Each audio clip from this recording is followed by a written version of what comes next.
provavelmente seja ele a figura mais excepcional de todo o século XVIII, desses rincões mineiros aqui, encravados aqui no meio de montanhas. O Aleijadinho, curiosamente, ele, filho de um grande homem, Manuel Francisco Lisboa, que era arquiteto, construtor, portanto um homem muito importante o pai do Aleijadinho. E ele teve um caso com a sua escrava Isabel, de onde vem nascer o Antônio Francisco Lisboa Aleijadinho. Então, essa configuração humana, esse trafegar nele de complexidades, quer dizer, filho de um português, um homem também artista, como o era pai dele, e também desse outro lado, isso é uma coisa fantástica, ele é filho de uma negra, isso é fantástico isso. Aqui você começa já uma perplexidade genética, formadora, social de pessoas, que vem a ser, na verdade, esse grande cadinho, o que se sucedeu aqui. Então, Aleijadinho, por muitos sentidos, e muito por essas características de seu pai e da sua mãe, vem a ser um homem mágico. Ele vem a ser, nele, a inserção, a construção, a edificação de um tremendo artista. Aleijadinho era um homem muito arredio. E era um homem feio, de aspecto feio, medonho. E ele, com a doença, ele também teve uma paralisia facial. Então ele não era uma pessoa bonita de se ver, além de ser mulato. E sim, ele teve muitas perdas, muitos de seus contratos não puderam ser assinados por ele como mestre. Era como se ele fosse um artesão diarista. Ele levava uma vida meio boêmia. Então ele se expressava como artista, um trabalho maravilhoso, mas ele em si próprio tinha uma dor muito grande da rejeição, da doença. Tanto é que, olha só, ele, segundo relatos, de historiadores e relatos registrados dos seus escravos, eles diziam o seguinte, que quando a dor era muito forte, o Aleijadinho tomava o cinzel e pedia que parte de seus dedos fossem cortados, porque ia apodrecendo, ia perdendo a circulação do sangue e ia apodrecendo as partes. Então era melhor e menor a dor de cortar um pedaço do dedo do que de vê-lo caindo aos pedaços. A miséria do homem é apenas da alma.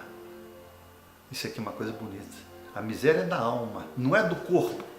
Portanto, ele não se sentia, portanto, um mutilado. Isso é uma coisa, essa frase é muito forte.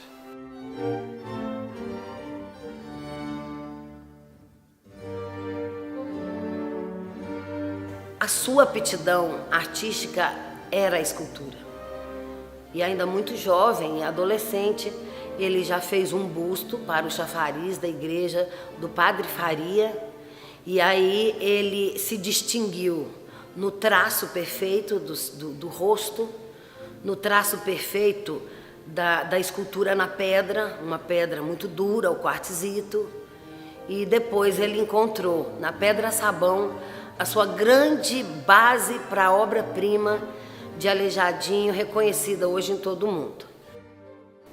La sensación de restauración empieza por el conocimiento de la estructura interna, que no todo el mundo tiene acceso a la estructura de una obra de arte, y menos ainda de una obra tan importante o obras tan importantes como las del mestre Aleijadinho, porque uno ve la obra por fuera, es bonita, pero adentro él está denota cuando ve la obra de Aleijadinho el profundo conocimiento de la madera, de las formas, del soporte, de la resistencia de la madera, porque él consiguió con la madera hacer un objeto duro y cuadrado, hacer un objeto con movimiento. La obra de él tiene vida, tiene expresión.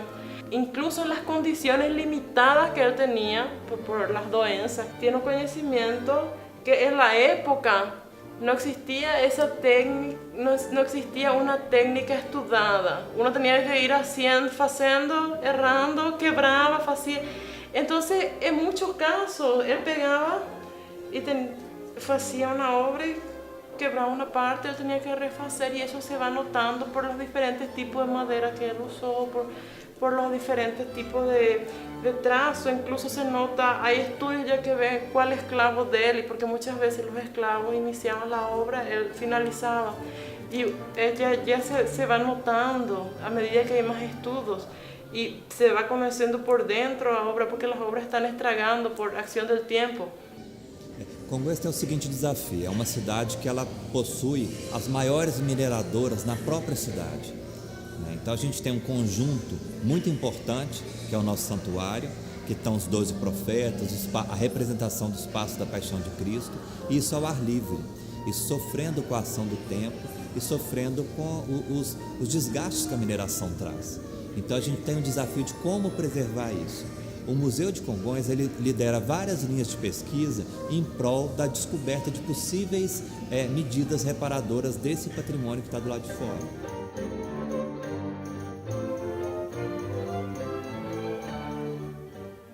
A característica da obra do Aleijadinho está expressa no olhar, nos olhos amendoados, nos lábios negros, né? Nos lábios carnudos, no trabalho de movimento das mãos, né? É uma dança. Se você observa uma obra do Aleijadinho e fica com o olhar fixo, é como se ela estivesse movimentando, é como se ela estivesse dançando. E é esse movimento, essa perfeição, essa expressão no rosto de cada obra que faz com que Aleijadinho seja considerado o maior escultor brasileiro.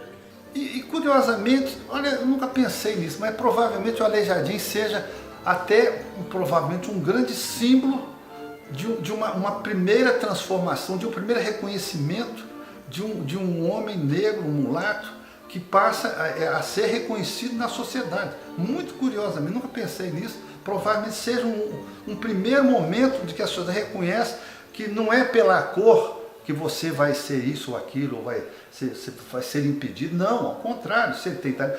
E acontecia isso também com os músicos, os compositores barrocos, né? Que eram todos mulatos também, né? Uma coisa fantástica isso. Isso é maravilhoso. A arte ninguém sabe de onde vem, você está vendo só? A grande arte feita aqui foi pelos negros, os mulatos. Isso é maravilhoso. Congonhas ela acontece há 200 anos quando vem para cá os portugueses, e um deles, o Feliciano Mendes, adquire uma enfermidade até então incurável, uma espécie de uma tuberculose. Qual foi a história na época? Ele fez uma promessa, um voto a Bom Jesus de Matosinhos, que é uma devoção que tem no norte de Portugal, que se ele curasse, ele ia fundar uma devoção semelhante aqui. Então ele cura, chama o Aleijadinho e constrói todo esse santuário que é considerado patrimônio cultural mundial. Então ele faz um voto, uma promessa, e paga, quando ele consegue a graça, com a representação dessa promessa, com o ex-voto, chamando o Aleijadinho para construir toda essa coisa maravilhosa que tem aqui fora, que é o nosso santuário. Então o Aleijadinho, ele faz aqui em Congonhas o apogeu de sua criação. Ele é um artista de Ouro Preto, mas em Congonhas que ele personifica, que ele cria, que ele materializa a sua obra-prima. Bom, entrar num templo sagrado já demanda um grande respeito. E eu, como ouropretana, tenho um orgulho imenso de saber que aqui na minha cidade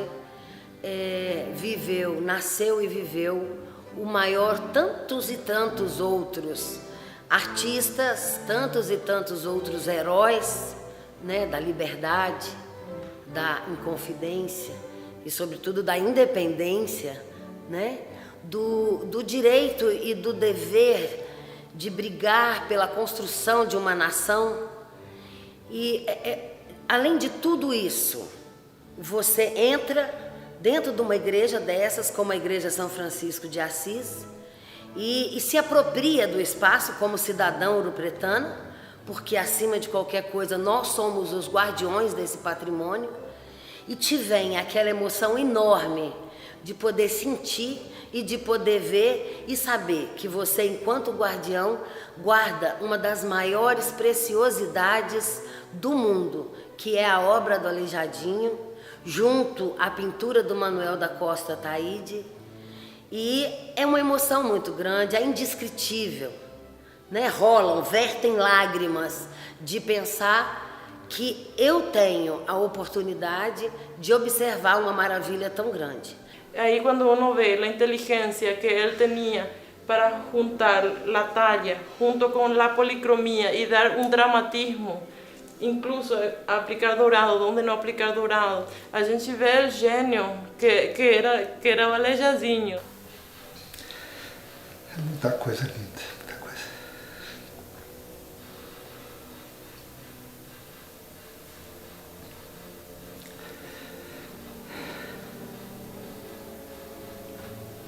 É isso aí. Esse é o país nosso, nossa América, nossos povos formadores, muita gente, muita coisa por trás de tudo isso, né? Muita coisa, muitos sonhos, muita luta. Tem muita beleza, né? Muita beleza humana. É muita beleza desse país, né?